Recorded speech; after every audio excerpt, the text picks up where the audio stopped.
ఈరోజు ఇన్ని థియేటర్ల సంఖ్య పెరిగింది, ప్రేక్షకులు చూసే వాళ్ళ మా సంఖ్య పెరిగింది, రోజు రోజుకి కలెక్షన్లు డెవలప్ అవుతున్నాయి. ప్రామిస్ చేస్తున్నా సార్, నేను ఎప్పుడు అబద్ధం చెప్పుకోను.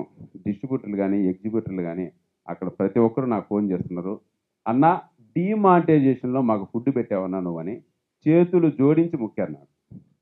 ఇది నిజం, వాస్తవం. నేను అబద్ధం చెప్పను సార్, కష్టపడ్డాను కాబట్టి మనసుతో మాట్లాడతాను. మనసుతో మీరు కూడా ఆలోచించండి ప్లీజ్.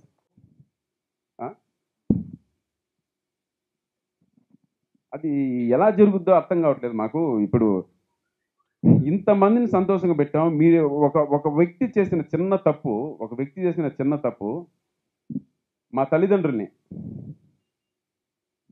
వాళ్ళ ఫ్యామిలీ మెంబర్స్ని 100 కుటుంబాలకు మేము ఆశ్రయం కల్పించామా 8 నెలల నుంచి. ఆ కుటుంబాల్ని అన్నా మీ గురించి అలా రాశారేంటన్నా, మీ సినిమా గురించి అలా రాశారేంటన్నా, దేనికోసం అన్నా. ఇప్పటికీ నేను అహంకారంతో మాట్లాడడం లేదు, శిరస్సు వంచి మీకు మొక్కుతున్నాను.